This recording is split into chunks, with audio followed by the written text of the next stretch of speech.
The CIA torture report has come out and is making headways all over the mainstream media, and there's two very important questions that we should ask ourselves. Number one, why are people like Feinstein, John McCain, and Jay Rockefeller the major proponents of this report when they're known at best for being tyrannical? These are people who are against freedom of speech.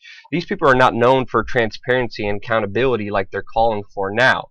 So why are they doing it? You could speculate that maybe it's because Jeb Bush was recently in the news and this could be a way of bashing him to let Hillary into office in 2016. But again, there's nothing confirmed, but it's odd to say the least. We can only speculate on why this report is making so much news. Now, even though it's making news, the mainstream media still doesn't cover really key important aspects of this story, such as how not only the CIA, but also the White House tried to block this report from even coming out. There was a 5-year investigation by the Senate Foreign Intelligence Committee, and it took 5 years to find everything out. Now the CIA and the White House are blocking it. Why is that happening? Well, our president, Barack Obama, persecuted a person under this program, and the person he persecuted was John Kiriakou, the man who exposed the program and whistleblowed. John Kiriakou was a part of the CIA. He knew what was happening. He whistleblowed. He talked to the media that this horrible, horrendous program was going on, and he is currently in jail because of it. It gets more insane. When you look at the details of this report, when you're talking about people standing on broken legs, when you're talking about a person that died under these interrogations, when you're talking about rectal feeding, forced rectal feeding, these are demonic psychopaths. This is tax-paying dollars spent to torture people when people know torture does not work. When a person's being tortured, they're going to say anything for the torturer to stop. And these demons who sexually assaulted, who threatened mothers, who threatened significant others, who played Russian roulette with prisoners, who murdered them, who had mock executions in jails to scare other prisoners. These horrible demonic demons, these just outright evil human beings are not even held accountable for it. It was just utterly insane, and the man who's speaking out about it is in jail.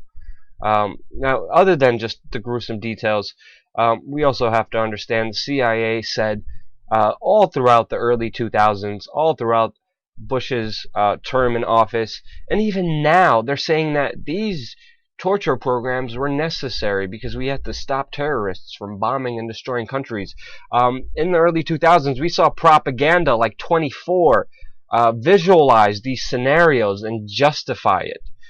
Even then, the U.S. was saying, no, we don't torture, blatantly treating you like you're a moron, treating you like with no respect at all, and lying to your face. And they're lying to your face again, saying that this torture program stopped terrorists. It actually didn't. If you read the report, if you read the investigation, it didn't stop major terrorist attacks. They're actually standing by. They're actually justifying and saying that this program is justified. They're standing behind it right now. They're standing behind rectal force feeding when it got no results at all. The insane thing is the Nazis even used the same language that these people use. See, it's all about language. It's enhanced interrogations. The Nazis called it that. And we're okay with that. It's just utterly crazy what's happening in this country. And they knowingly still continue to lie to your face, blatantly. There's other stories coming out. Of course, Barack Obama, this is another important people need to understand. Barack Obama said that he stopped torture in 2009. One program that he never stopped was called rendition. Rendition is pretty much the outsourcing of torture. Now, a lot of the torture that the CIA conducted in Guantanamo Bay, in other areas around the world, was also done by foreign contractors, companies that the CIA paid so they couldn't be held accountable for their actions. But this process of rendition, even according to Jeremy Scahill, who's an investigative journalist who covered this story in Somalia, he says that this program of rendition, of torture, of outsourcing this torture still continues in Somalia all the way back since 2 years ago. And we know Barack Obama has still continued this program. He has not made it illegal.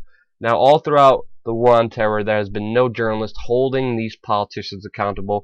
We even asked Alberto Gonzales. Alberto Gonzales is Bush's lawyer who codified, who made torture legal. He's the one who wrote the white paper allowing all this torture to happen. Myself and Abby Martin caught up with him all the way back a few years ago in 2012, and this is what the criminal had to say. In international law. But you wrote a memo saying it wasn't, and do you have any regret and remorse for the people who were tortured? Some of them were killed. I'm proud of my service as Attorney General. 92% of them were Al-Qaeda fighters according to government documents. You don't feel bad that you codified torture, sir? You don't feel bad at all that you codified torture? I am proud of my service.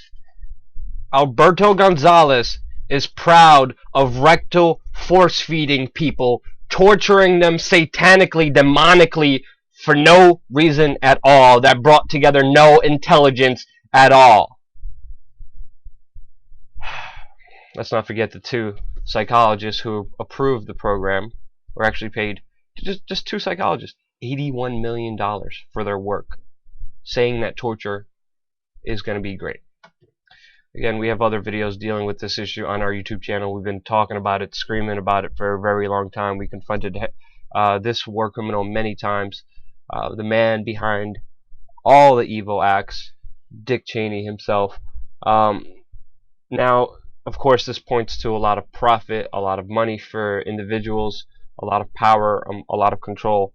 But this behavior is purely satanic, purely demonic, purely evil. And they're lying to your face about it still. What can we do? I don't know. Why did they release this report is even a bigger question to me. Let me know what you think in the comments below and what actions we could take to actually make this an issue and make sure war criminals like Alberto Gonzales and Dick Cheney could be held accountable. What can we do? Tell me in the comment section below. If you found this video informational and you got something out of it that you never got from the mainstream media, click the like button and subscribe. We're going to have a lot more videos coming your way.